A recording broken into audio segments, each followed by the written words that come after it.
This is the Muscle in the Mouth. I'm Bryan Houston, and Kelly Hitchcock is here with me. I'm the mouth. Kelly's the muscle. He's also the brains behind the operation. He is the fitness expert, the owner and operator of KH Fitness in Tyler, Texas.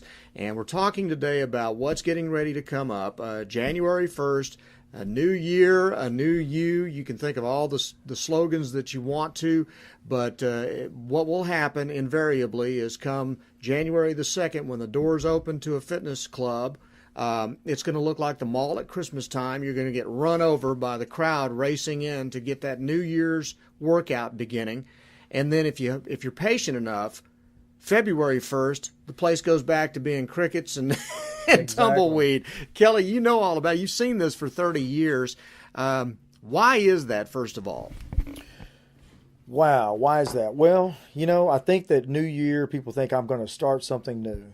And what we're doing is we're trying to change movement, which you would think makes sense. I mean, it's taken me, I've been doing this for 25 years, and probably only the past, I'd say 8 to 10 years, I kind of look at this from a totally different perspective. And I looked at it probably in the beginning like most people did, about going into the weight room or getting on the treadmill, and I'm going to see all this change occur. When the reality is it was the same mind going into the weight room, going onto the cardio equipment. And what happens is the body is a reflection of what we're thinking. And so the thinking never changes. And so the approach that I use now is we've got to change our thinking.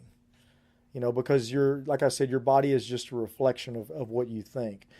And we have been misled so much by the fitness industry. Unfortunately, it's all about money, as with most things, but especially that's true in the fitness industry. And the industry tends to follow people's desires or what's popular for the moment. So that's why you have all these fad workout programs that we see every year. There's a new fad program that comes along, and this one's guaranteed to strip that 30 pounds of body fat off of you. And we go from that to the new diet plan. I can just remember probably 6 months ago, we were all high about the paleo diet. And, now, it's funny how it just kind of slips to the side. Nobody ever talks about it. And the people that were so certain about it now are certain about something else. And that's just, anybody who's really in the fitness industry trying to make changes in people, we just see how sad and how silly all of this is, because we know what to do. Mm-hmm. I mean, it's really simple. I mean, if you gain weight, you're eating more than you're expending. If you lose weight, you're expending more than you're taking in. So it's just simple math. There is some specifics about the composition of your diet that we need to talk about, and that's great, but it's no magical composition. I mean, and that's easy to do. So the problem is, it's not me telling you what to do. The problem is, why don't you do it? And that's something that I think a lot of us don't want to face. But there's a saying, if you can't face it, you can't fix it. So we got to back up a little bit. And before we go into the gym, we really need to sit down on a chair and have a little talk. And, one of the first things I tell people is that, to learn what I'm going to tell you is going to require you to unlearn all of the things that you think you know. All the misconceptions that you know. There's a lot of things that we need to discuss about mentally your relationship that you have with food. And these are things that we've got to be open about and willing to talk about. And it may be painful for that hour or the next 2 or 3 hours, however long we're together. But God, that pain is temporary. And if you can get through that, then, there's no telling what you can accomplish in the weight room and at home. And it kind of permeates into other areas of your life too. So the first step, though, is not transforming your body. It's becoming personally aware of what we do, what kind of lifestyle we've created, what kind of a relationship we have with food. Because a lot of us are just unaware. A lot of that stuff happens subconsciously. And it happens at an early age when our kids are experiencing some pain. Maybe they're sad about something and we quickly rush and get them an ice cream. Or if you're depressed about the holidays and we eat, what's happening is subconsciously we're seeking pleasure to avoid pain. And food provides that for us. And the nice thing about food is it's not illegal. I mean, a lot of people will rush to grab alcohol, but food it's abundant, it's cheap, and it's socially acceptable. I mean, we all do it. So understanding that, noticing that, there's a procedure that we use, and we have it topped up for people to take, but it's the ABCs of behavioral modification, because that's really, if you want to change this year, if you want this year to be different, it's not about starting another diet plan or starting another weight training program. It's really about changing your behaviors, learning why you do and what you do it, and being honest with yourself.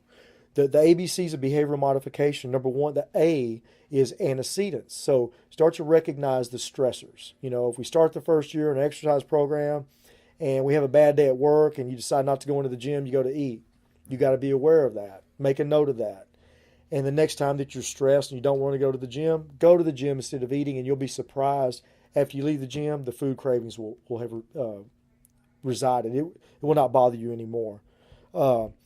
Another thing we've got to watch, along with that, is notice the behavior. So that's the B part. A is the antecedents, B is the behavior. So if you do feel sad and you skip the gym, what is the behavior? You go and eat. So we've got to make a mental note of that. C is the consequences. When I do the behavior, what is the consequences of that behavior? Well, then you're going to feel guilty. You're going to beat yourself up. You didn't go to the gym. You ate too much food. Now you feel like a loser.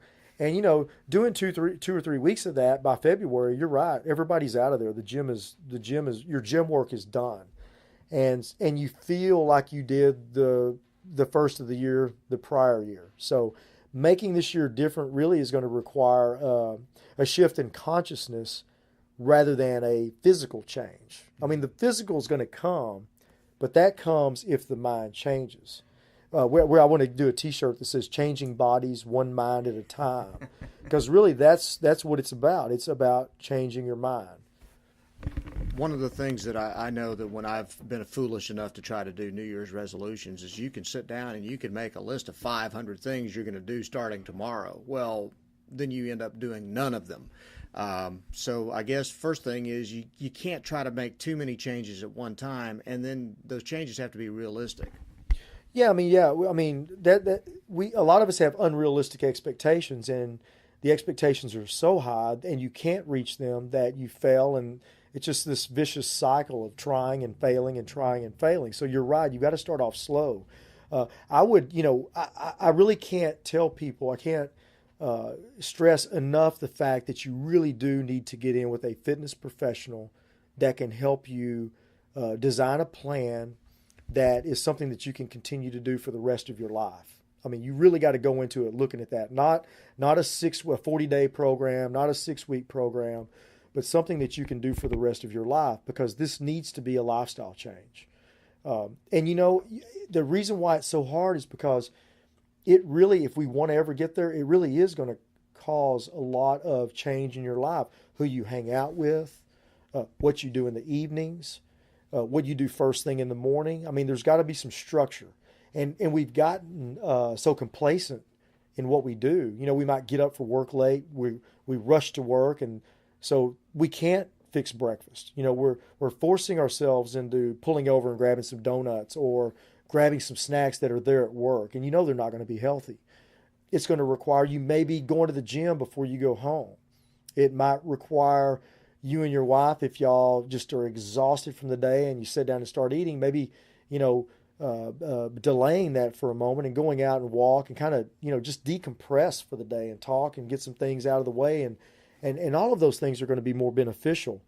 But getting with the trainer in the beginning, you can have some structure, you can have some guidelines. It's like building a house. I mean, I don't think you would just go to the lumber yard and start buying some wood and nails and some brick. I mean, you've got to have a game plan. Opening up a business, you've got to have a business plan. So for your body, you really, really need to have a business plan on how we're going to do it. And is this realistic to fit into my lifestyle and into my lifestyle? I mean, like I have to pick my daughter up from soccer at 7. I mean, my wife is running around. She's taking her to school in the morning. We're busy at work. So, I mean, there's got to be something that we can do, and you need to have someone that you can discuss this with so that you can so that you can set yourself up for success and not for failure. The other thing I noticed too is if you've laid off for a long time, the dread of trying to get back into it, because those first few weeks are not going to be fun. How do you get beyond that? Well, I mean, I think that unfortunately what happened, the reason why we dread it so much is because when we go back in, we try to start off where we finished at. And, you're so sore for 2 to 3 days that it's not a pleasurable experience. So you've got to start off really, really slow. Start walking, start off with lighter weight. I'd say whatever you were using prior to stopping, I would do that. I'd do 50% of that. Mm-hmm. Just do something real slow. Maybe get a partner. Try to get someone else to commit with you. If it's not your wife, maybe a friend. These are things that can help. The dread comes from gosh, here we go again. I'm starting over. I shouldn't have stopped in the, before. So you really, again, it's all about how we think and trying to make it a positive experience, have a good attitude, have a good game plan, something that you feel good about. And this time is going to be different. And when you say this time is going to be different, you need to write that down. I mean, I can't get you a notebook and let's start now. Let's start, it's just like when you tell your kids to write down how they feel. We need to do the same thing as adults. Write down why do I want to do it now? Mm-hmm. I mean, I have kids. It's very important. I want to be able to play with them. I don't want to sit on the sideline. I want to participate with them. Maybe my blood pressure's high. I'd like to get that down. Maybe get off my medication. You've got to have a strong. There's a quote that says, if there's a strong enough why can bear almost any how. Mm. So if you have some good reason why this year is going to be different, then you're going to be more successful. And I don't think you're going to dread it as much because that why is there at the top of your page, and it's something that you can look at every day. When you're gonna start your program, it's like taping things on your refrigerator, and it needs to be strong. It's not, I don't want to look better for my selfies. Mm-hmm. It's got to be, because I want to be a better husband. I want to be a better father. I want to get off of some of this medicine. I want to live longer. And if that's your goal, then you're not going to dread it quite as much because there's a good reason there for it. I have to ask you something. This is a philosophy thing. And I know you love philosophy. I do. I'm a big sports fan, as you well know.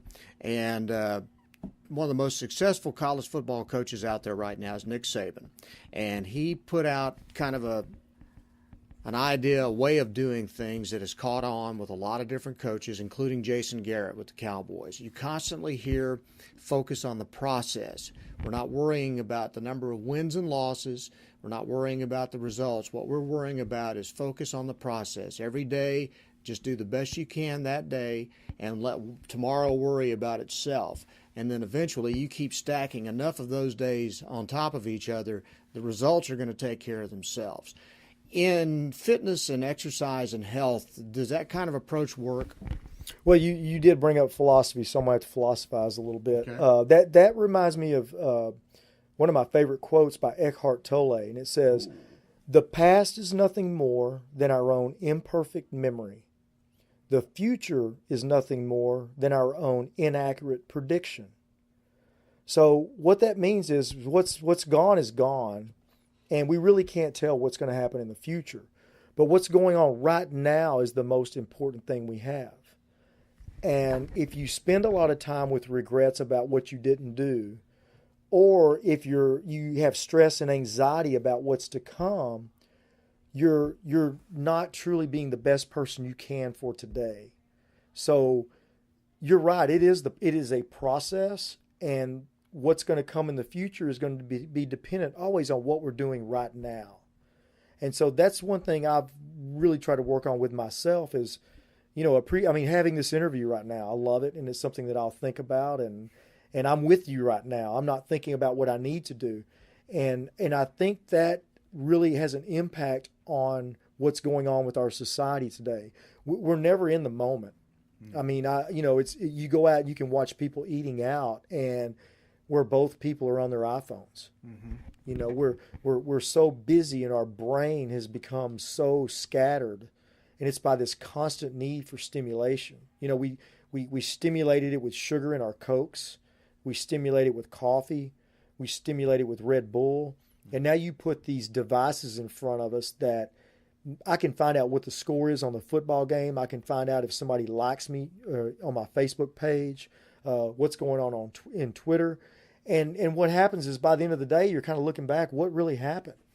You don't really know. So we need to get back with doing things with intention. I'm intentionally going to create my meal plan for today. I'm intentionally going to set a time, like I said in an appointment book, for my workout. And in doing those things, God, it's just an accumulative process, like Saban said. I mean, all of a sudden you're there, and it's the journey that brings the outcome that we desire. So, be more in the moment and plan more, be more disciplined.